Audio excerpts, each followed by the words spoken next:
Vous savez, j'ai vécu encore dans cette ville jusqu'en 1997. Je n'étais jamais sorti de l'église de la Borne pour aller suivre d'autres serviteurs de Dieu.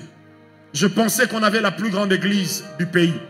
Je pensais qu'on avait forcément l'église la plus sérieuse. Je pensais. En 97, lorsque j'ai découvert le monde extérieur, je me suis rendu compte que Dieu a un peuple grand et nombreux dans ce pays. Mais la chose qui va me choquer en 98, c'était lorsque un ami est venu me parler de l'apôtre Aïdine Abala. J'ai commencé à lui dire, mon cher, ce gars, quand il était vivant, nous on était où? Il m'a regardé dans les yeux et dit, mais mon cher, il est mort il y a seulement 1 année. J'ai dit, oh!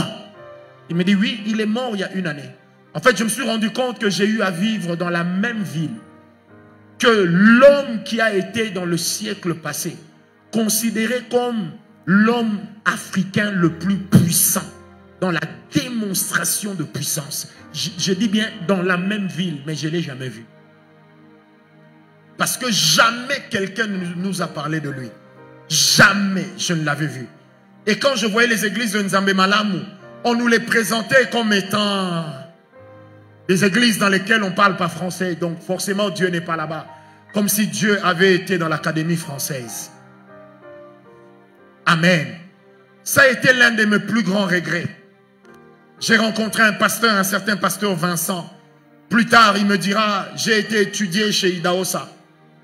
Et quand j'ai vu Idahosa opérer des miracles, j'étais tellement épaté. Je suis allé m'agenouiller, je lui ai dit, prie pour moi. Il dit, Idahosa m'a tiré les oreilles. Comme un enfant. Il m'a dit, donc toi tu viens du Zaïre, mais tu viens chercher Dieu au Nigeria. Idahosa lui dit, moi, permettez ça, c'est moi qui dis, du haut de mon idaosisme, jamais je n'ai rencontré un homme puissant comme Aïdine Abala. Et Idahosa lui raconte, il dit, un jour on était quelque part avec lui, au bas d'un immeuble, on a entendu une femme qui a crié. Il dit, à peine on regarde, il y avait un enfant qui tombait. Il dit, j'ai crié, stop, stop, stop. L'enfant continue à tomber. Il dit, Aïdine Abala s'est approché, comme si le temps s'était arrêté. Quand il a levé sa main, l'enfant a commencé à flotter. Et il a commencé à dire, Mitakushukuru namuna galiwe baba.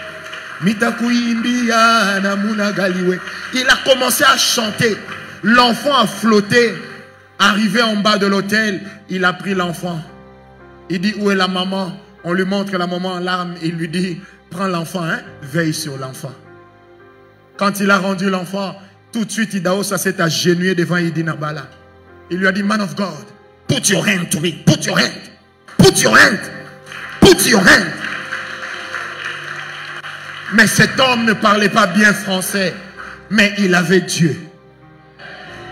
Vous voyez à quel point, bien-aimé, lorsque l'église n'est pas unie, on peut nous faire rater des bénédictions de notre époque. Lorsque nous considérons que les autres sont, lorsque nous disons que les autres sont, on a vécu dans la même ville que Aïdine Abala. On a vécu dans le même pays que le grand prophète Meshach.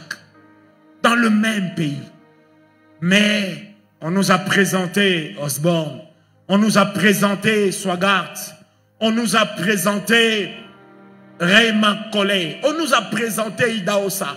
On nous a présenté ces gens. Mais ces gens eux-mêmes étaient épatés. À chaque fois que vous leur disiez, et jusqu'à aujourd'hui, que je viens du Congo, ils vous disent toujours, the country of Aïdine Abala. Ils aimeraient bien l'avoir rencontré, même une fois. Un jour, il y avait Eurofire 88 aux États-Unis. Bien aimé, le thème c'était Who's the Holy Spirit? Qui est le Saint-Esprit? Orateur, Osborne, Bonke. Orateur, Aïdine Abala, Idahosa et les autres. Tout le monde est venu. Rakanta Baba, Robo Sheke. Le Saint-Esprit, Rakanta. En hébreu, c'est charisma. Les dons, charismata. C'était fabuleux. Et Aïdine Abala venait de connaître son accident. Il avait une jambe plus courte que l'autre. Il avait sa canne.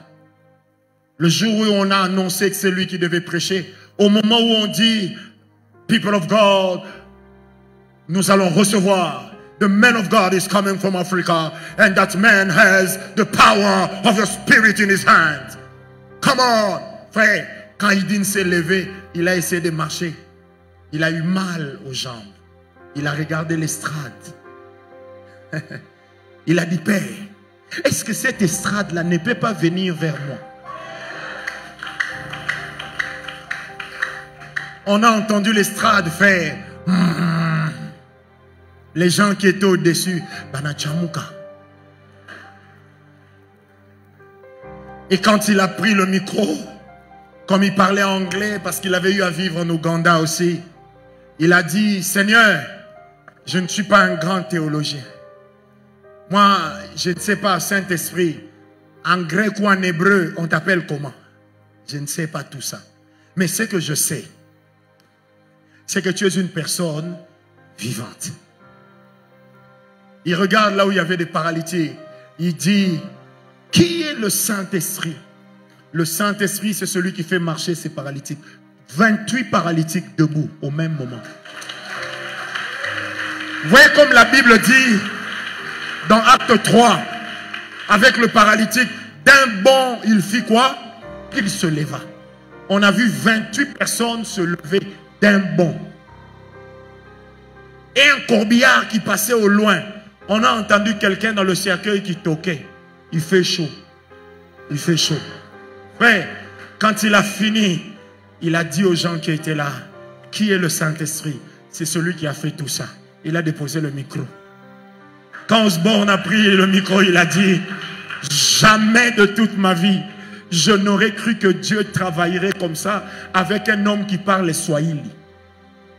Mais aujourd'hui, regardez, nous tous on veut, même celui qui ne connaît pas l'anglais doit dire yes. J'étais dans une croisade, l'homme ne connaissait pas l'anglais, et puis il regarde une famille, il dit bifouli, bifouli, bifouli, bifouli. Comme s'il était en train de lui dire, sois folle, sois folle.